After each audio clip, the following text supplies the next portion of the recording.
Sister Thea Bowman. Her ministry is a ministry of joy.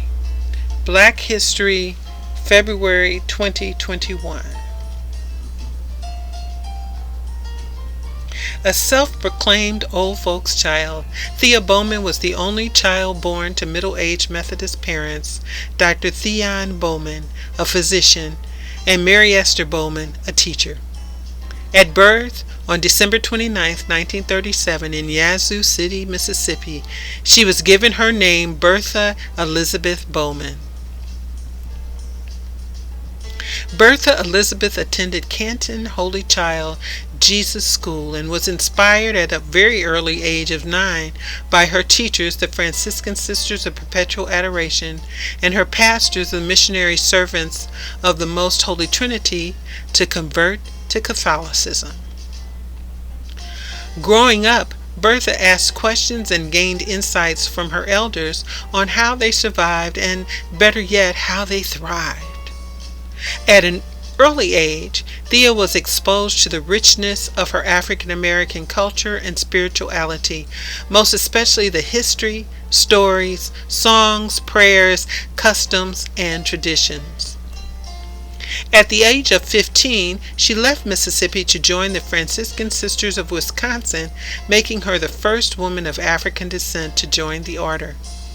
Sister Bowman studied at Vitterbold College in La Crosse, Wisconsin, while preparing to enter the Franciscan Sisters of Perpetual Adoration, and earned her bachelor's in English in 1965.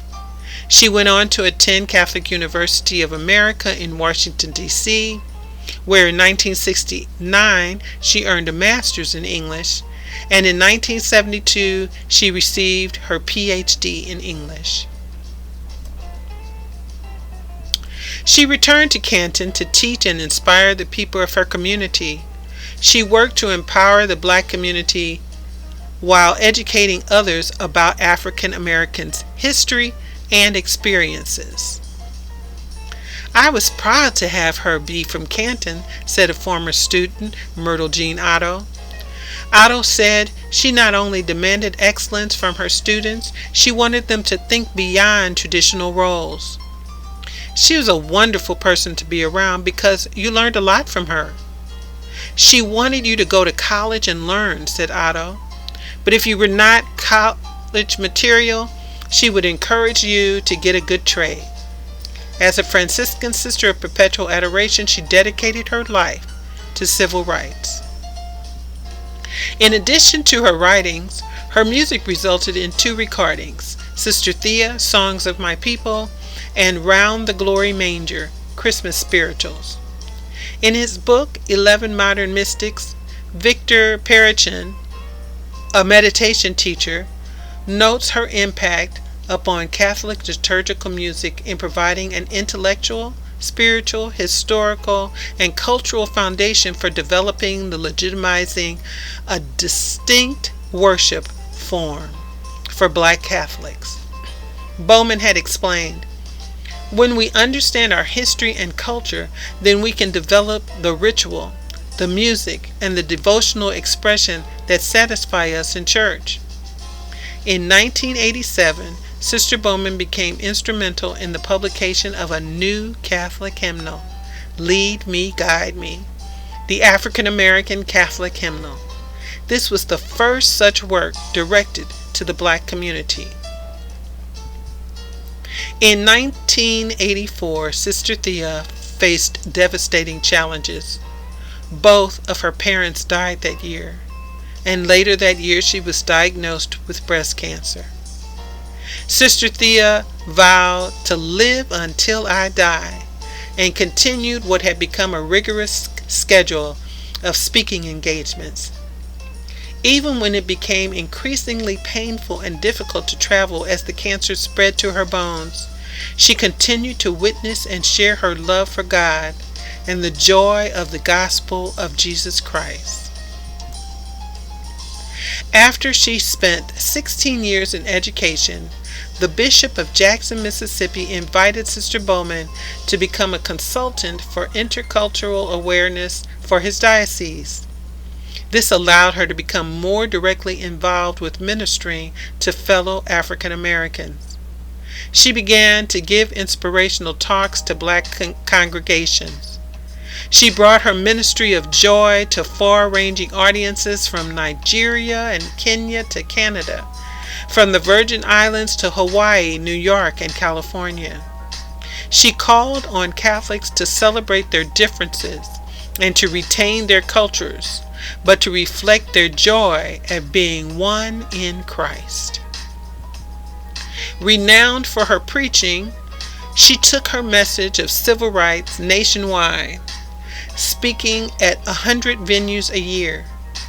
Music was especially important to her. She would gather or bring a choir with her and often burst into song during her presentations. In June 1989, Sister Thea, the granddaughter of slaves, became the first black woman to address the United States Conference of Catholic Bishops. She was blunt when she told the bishops that people had told her that black expressions of music and worship were un-Catholic. She began by singing, "Sometimes I feel like a motherless child. Sometimes I feel like a motherless child. Sometimes I feel like a motherless child. A long way from home. A long way from home." As a rebuke to the shepherds of the church that often neglect its members of color. "Can you hear me, church?" she asked. "Will you help me? Jesus told me the church is my home." Sister Bowman pointed out that the universal church includes people of all races and cultures, and she challenged the bishops to find ways to consult those of other cultures when making decisions. She told them they were obligated to better understand and integrate not just black Catholics, but people of all cultural backgrounds. It was reported that her remarks brought tears to the eyes of many bishops and observers. At the end, she had them all link hands and join her in singing "We Shall Overcome." They gave her a rousing ovation. When asked how she made sense of suffering from cancer, she answered, "I don't make sense of suffering. I try to make sense of life. I try each day to see God's will." When asked by her dear friend and homilist for her funeral, Father John Ford, what to say at her funeral, Sister Thea responded, "Tell them what Sojourner Truth said about her eventual death.